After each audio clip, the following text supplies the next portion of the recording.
നാരായണീയം ഒരു കൈയിലെടുത്തുകൊണ്ടും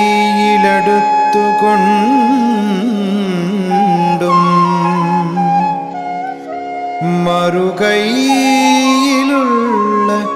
നറുവെണ്ണ നുകർന്നുകൊണ്ടും തന്നാശ്രിതർക്ക് തുണയായി വിളങ്ങിടുന്ന നാരായണീയ ഗുരുവായൂരപ്പ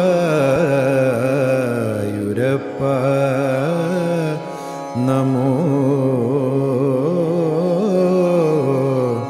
നമസ്തേ.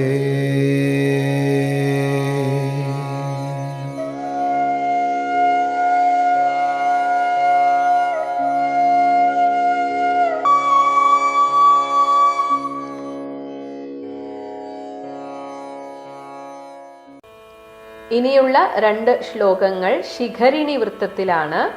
ആ ശോണിതപുരത്തിലുണ്ടായ യുദ്ധത്തെ പറ്റി പറയുന്നു. പുരീപാല ശൈല പ്രിയ ദുഹിതൃനാഥഃ അസ്യ. പുരീപാല ശൈല പ്രിയ ദുഹിതൃനാഥോസ്യ ഭഗവാൻ സമം ഭൂതവ്രാതൈഃ യദുബലം അശങ്കം. ഭൂതവ്രാതൈർയദുബലം അശങ്കം നിരുരുധേ. മഹാപ്രാണഃ ബാണഃ ഝടിതി യുയുധാനേന യുയുധേ. ഗുഹഃ പ്രദ്യുമ്നേന ത്വം അപി പുരഹന്ത്ര ജഘടിഷേ. അസ്യ ഈ ബാണാസുരന്റെ പുരീപാലഃ ആ കോട്ട കാക്കുന്നത് പരമേശ്വരനാണെന്ന് മുന്നേ പറഞ്ഞു. അങ്ങനെ കോട്ട കാക്കുന്നവനായിട്ടുള്ള ഭഗവാൻ ശൈലപ്രിയ ദുഹിതൃനാഥഃ.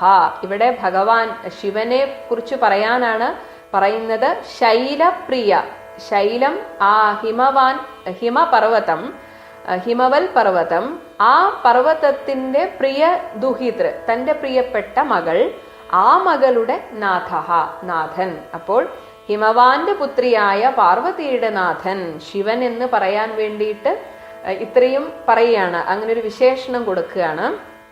അപ്പൊ ആ ശിവനാൽ ആ നഗരം പരിപാലിക്കപ്പെടുന്നുണ്ട്.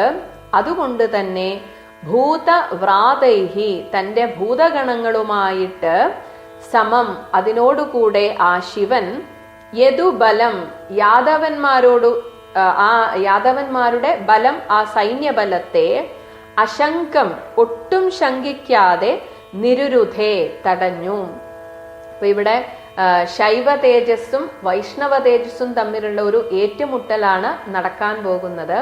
അപ്പോ ഭഗവാനെ കുറിച്ച് അറിയാതെയല്ല, അതായത് ഭഗവാൻ കൃഷ്ണന്റെ മഹാത്മ്യം അറിയാതെയല്ല, എന്നാൽ പോലും തന്റെ ഭക്തനായിട്ടുള്ള ബാണാസുരനെ സംരക്ഷിക്കേണ്ടത് തന്റെ ഉത്തരവാദിത്തം എന്ന രീതിയിൽ, അതുകൊണ്ടാണ് ഒട്ടും മടിക്കാതെ തന്നെ ആ യാദവ സൈന്യത്തെ പരമശിവൻ തന്റെ ഭൂതഗണങ്ങളുമായിട്ട് തടഞ്ഞു. മഹാപ്രാണഃ അനന്തബലശാലിയായിട്ടുള്ള ബാണഃ ആ ബാണാസുരനാകട്ടെ ഝടിതി വളരെ പെട്ടെന്ന് യുയുധാനേന ഭഗവാന്റെ സൈന്യത്തിലുള്ള യാദവനായിട്ടുള്ള യുയുധാനൻ സാത്യകിയുമായിട്ടാണ് യുദ്ധം ചെയ്തത്. ഗുഹഃ പരമശിവന്റെ മകനായിട്ടുള്ള സുബ്രഹ്മണ്യൻ പ്രദ്യുമ്നേന യുയുധേ പ്രദ്യുമ്നനോട് യുദ്ധം ചെയ്തു. ത്വം ഭഗവാനെ അങ്ങാകട്ടെ പുരഹന്ത്ര ആ 3 പുരങ്ങളുടെ ത്രിപുരാന്തകനായിട്ടുള്ള പരമശിവനോടു കൂടി ജഘടിഷേ എതിർത്തു. അപ്പൊ ഇവിടെ ശൈവ വൈഷ്ണവ ശക്തികളുടെ സമഗ്രമായ ഒരു യുദ്ധമാണ് ഇവിടെ നടക്കുന്നത്.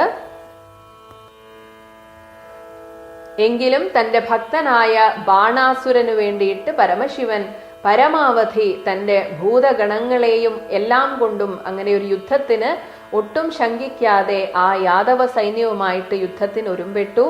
അങ്ങനെ മഹാബലവാനായിട്ടുള്ള ബാണാസുരൻ സാത്യകിയോടും സുബ്രഹ്മണ്യൻ പ്രദ്യുമ്നനോടും പുരഹന്ത ത്രിപുരാന്തകനായിട്ടുള്ള ആ പരമശിവന് ത്രിപുരാന്തകൻ എന്ന് പേര് വരാൻ കാരണം താരകാസുരന്റെ 3 മക്കൾ 3 നഗരങ്ങളിലായിട്ട് യഥാക്രമം സ്വർണം കൊണ്ടും ഇരുമ്പ് കൊണ്ടും വെള്ളി കൊണ്ടും സ്വർണം കൊണ്ടും വെള്ളി കൊണ്ടും ഇരുമ്പ് കൊണ്ടും നിർമ്മിച്ച 3 നഗരങ്ങൾ.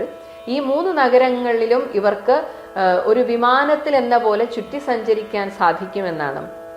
അപ്പൊ ഇത് ഇവർ ബ്രഹ്മാവിൽ നിന്നൊരു വരം നേടിയതാണ്. മാത്രമല്ല 1000 കൊല്ലത്തിലൊരിക്കൽ ഒന്നിച്ച് പ്രത്യക്ഷപ്പെടുന്ന ഈ 3 നഗരത്തെയും ആരാണോ ഒറ്റ വില്ലുകൊണ്ട് നശിപ്പിക്കുന്നത് അവർക്ക് മാത്രമേ ഈ നഗരത്തെയും തങ്ങളെയും വധിക്കാൻ സാധിക്കാവൂ എന്നൊരു വരം നേടിയെടുത്തിരുന്നു. അങ്ങനെ പിന്നീട് പരമശിവൻ ഒറ്റ അമ്പുകൊണ്ട്, അതും ഒറ്റയ്ക്കല്ല, അഗ്നിദേവന്റെയും വിഷ്ണുവിന്റെയും ദേവന്മാരുടെയൊക്കെ സഹായത്താൽ, എന്നാൽ അവരുടെയൊക്കെ അനുഗ്രഹാശിസ്സുകളോടുകൂടി ഒറ്റ അമ്പുകൊണ്ട് ഈ 3 പുരത്തെയും ഇല്ലാതെയാക്കി അവരെയും കൊന്നുകളഞ്ഞു. അതിനാലാണ് പരമശിവന് ത്രിപുരാന്തകൻ, പുരഹന്ത്ര എന്ന പേര് വന്നത്. അങ്ങനെ പുരഹന്താവായിട്ടുള്ള പരമേശ്വരനോട് സാക്ഷാൽ ഭഗവാൻ തന്നെ, കൃഷ്ണൻ തന്നെ എതിർത്തു. അങ്ങനെ അതിഭയങ്കരമായ ഒരു യുദ്ധമാണ് അവിടെ നടന്നത്. ശ്ലോകം 5. പുരീപാലശൈലപ്രിയദുഹൃത് നാഥോസ്യ ഭഗവാൻ സമം ഭൂതവ്രാതേ യദുബലമശങ്കം നിരുരുധേ മഹാപ്രാണോ ബാണോ ഝടിതി യുയുധാനേന യുയുധേ ഗുഹപ്രദ്യുമ്നേന ത്വമപി പുരഹന്ത്രാ ജഘടിഷേ. ഹരിശരണം. എല്ലാ സജ്ജനങ്ങൾക്കും, എല്ലാ നാരായണീയ ഉപാസകർക്കും, എല്ലാ ഭക്തജനങ്ങൾക്കും നമസ്കാരം. ശ്രീ വേദവ്യാസ മഹർഷിക്കും മൽപ്പത്തൂർ നാരായണ ഭട്ടതിരിപ്പാടനും ശ്രീ ഗുരുവായൂരപ്പനും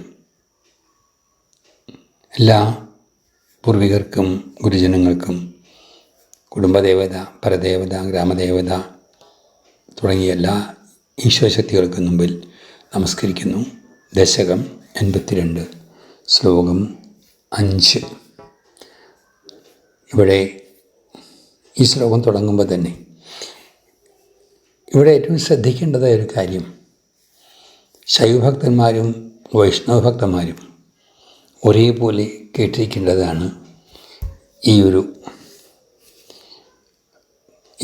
ഈ കഥ. മഹാദേവനും ഭഗവാനും തമ്മിൽ കണ്ടുമുട്ടുന്നതായ അവസ്ഥകളൊക്കെ അവർ തമ്മിൽ യാതൊരു വിരോധമായി ഒന്നുമില്ല. ഒക്കെ രസമായ സ്പോർട്സ്മാൻ സ്പിരിറ്റിൽ ചെയ്യുന്ന ഓരോ കാര്യങ്ങൾ. പക്ഷെ ഭാരതത്തിൻ്റെ ചരിത്രത്തിൽ ശൈവരും വൈഷ്ണവരും ശക്തിയരും ഒക്കെ തമ്മിൽ അഭിപ്രായ വ്യത്യാസം കൊണ്ട് സംഘടനകൾക്ക് ഉണ്ടായിട്ടുള്ളതായി പറയുന്നുണ്ട്. ഭാഗവതത്തിലായാലും ശിവപുരാണത്തിലായാലും എല്ലായിടത്തും എല്ലാം നമ്മൾ കേൾക്കുമ്പോഴും അറിയുമ്പോഴും ഏകം സദ്വിപ്രാപ്യ ഉദാവദന്തി എന്നുള്ളതായ ഈശ്വരൻ്റെ ഏകത്വത്തിനെ അംഗീകരിച്ചുകൊണ്ട് അതിൻ്റെ വിവിധ ഭാവങ്ങളാണ് ഓരോ ഈശ്വര അവതാരങ്ങളും ചൈതന്യങ്ങളും ഒക്കെ ഓർക്കുന്നത് നല്ലതാണ്. ഇവിടെ 5-ാം ശ്ലോകം തുടങ്ങുന്നത് പുരീപാല ശൈല പ്രിയദുഹൃത് നാഥോസ്യ ഭഗവാൻ. പാർവതീവല്ലഭനായിരിക്കുന്നതായ കാവക്കാരനായിരിക്കുന്ന മഹാദേവൻ എന്നാണ് ഉദ്ദേശിക്കുന്നത്. അവിടെ തൻ്റേതായ ബോധഗണങ്ങളോട് കൂടിയിട്ടും അതുപോലെ സുബ്രഹ്മണ്യൻ, ഗണപതി തുടങ്ങിയിട്ടുള്ളതായ എല്ലാവരോടും കൂടിയിട്ടും ആ യാദവ സൈന്യത്തിനെ അവിടെ നിരോധിച്ചു, തടഞ്ഞു നിർത്തി ഒരു യുദ്ധത്തിൻ്റെ പുരാണങ്ങളിൽ എവിടെ നോക്കിയാലും യുദ്ധത്തിൻ്റെ വിവരണങ്ങൾ പലതിലും കാണാം. പല യുദ്ധങ്ങൾ സംഭവിക്കുന്നത് നന്മയ്ക്ക് വേണ്ടിയിട്ടാണ്. അത് നമ്മൾ മനസ്സിലാക്കുമ്പോൾ ഇവിടെ ഹരിഹരന്മാർ തമ്മിൽ യോജിച്ചുകൊണ്ട് ചെയ്യുന്ന ഈ ഒരു യുദ്ധം ഹരഭക്തനായിരിക്കുന്ന ബാണനെ ഉദ്ധരിക്കാൻ വേണ്ടിയിട്ടാണ്. നമ്മുടെ ഉള്ളിലും രണ്ടുപേരുടെയും തുല്യഭക്തി ഉണ്ടാവാൻ വേണ്ടിയിട്ടാണ്. അങ്ങനെ അവിടെ യുദ്ധം ആരംഭിക്കുകയാണ്. മഹാശക്തനാണ്, 1000 കൈയുള്ള ആളാണ്. ശിവൻ്റെ അനുഗ്രഹം കൊണ്ട് ബാണാസുരൻ, ആ ബാണൻ സാത്വികയോടാണ് യുദ്ധം ചെയ്യുന്നത്. യാദവരിലെ പ്രമുഖനാണ് സാത്വികി. അദ്ദേഹത്തോട് യുദ്ധം ചെയ്തുകൊണ്ടിരിക്കുന്നു. അതുപോലെ തന്നെ യുധാൻ എന്ന അതിൻ്റെ പേര് കൊടുത്തേക്കുന്നത് ഈ ശ്ലോകത്തിൽ. സാക്ഷാത് സുബ്രഹ്മണ്യസ്വാമി പ്രദ്യുമ്നോടാണ് എതിർക്കുന്നത്, അനിരുദ്ധൻ്റെ പിതാവ്. ഭഗവാനാണെങ്കിലോ മഹാദേവനോടാണ് എതിർക്കുന്നത്. അവർ തമ്മിൽ ധാരണയുണ്ട്. ഭഗവാൻ തന്നെ സൂക്ഷ്മതലത്തിൽ പറയുന്നുണ്ട് മഹാദേവൻ്റെ അടുത്ത്, ഞാൻ വന്നത് അനിരുദ്ധനെ മോചിപ്പിക്കാനല്ല, അവിടുത്തെ ഭക്തനെ കാണാനും അവിടുത്തെ കാണാനുമാണ്. അവിടുത്തെ ഭക്തനായിരിക്കുന്ന ബാണാസുരൻ്റെ ഉള്ളിലുള്ളതായ തമോ ഗുണ സംബന്ധമായ അഹങ്കാരവും ദുരഭിമാനമൊക്കെ പോയി, ഭേദബുദ്ധി പോയി, അദ്ദേഹം ഉത്തമനായ മഹാബലിക്ക് യോജിച്ച ഒരു സന്താനമായി മാറാൻ വേണ്ടിയിട്ടാണ് ഞാൻ വന്നത്. അവിടുത്തെ കാണാൻ സാധിച്ചു എന്ന തരത്തിൽ പറഞ്ഞു. പണ്ട് മോഹിനി അവതാരത്തിൽ മോഹിനിയെ കണ്ട് അവിടുന്ന് അല്പം ഒന്ന് മോഹാലസ്യപ്പെട്ട പോലെ ആയ പോലെ തന്നെ ഞാനൊരു മോഹനാസ്ത്രം പ്രയോഗിക്കും, അവിടുന്ന് ഒന്ന് മോഹാലസ്യപ്പെട്ട പോലെ ഒന്ന് അഭിനയിച്ചാൽ ബാക്കി കാര്യങ്ങളൊക്കെ ഞാൻ നോക്കിക്കൊള്ളാം എന്ന് പറഞ്ഞു എന്ന് സംശയിക്കണം. അങ്ങനെ ആ യുദ്ധരംഗം രസമാണ്. ഭൂതഗണങ്ങൾ ബാണാസുരൻ്റെ സൈന്യത്തോടും ബാണൻ സാത്വികയോടും സുബ്രഹ്മണ്യസ്വാമി പ്രദ്യുമ്നോടും ഭഗവാൻ പരമേശ്വരനോടും ചേർന്ന് ജഗടിഷെ യുദ്ധം ചെയ്തു, അല്ലെങ്കിൽ യോജിച്ചു, ഒന്നായി എന്നൊക്കെ വേണമെങ്കിൽ നമുക്കതിനെ വ്യാഖ്യാനിക്കാൻ വേണമെങ്കിൽ. ഏതായാലും മനസ്സുകൊണ്ട് ജടാധാരി, തൃശൂലധാരി,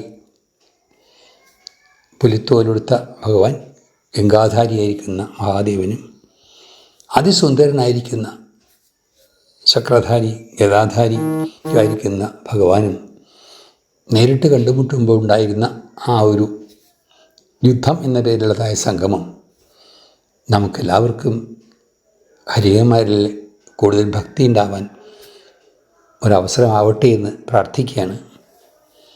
ശ്രീ ഗുരുവായൂരപ്പ ശരണം, ഹരിശരണം.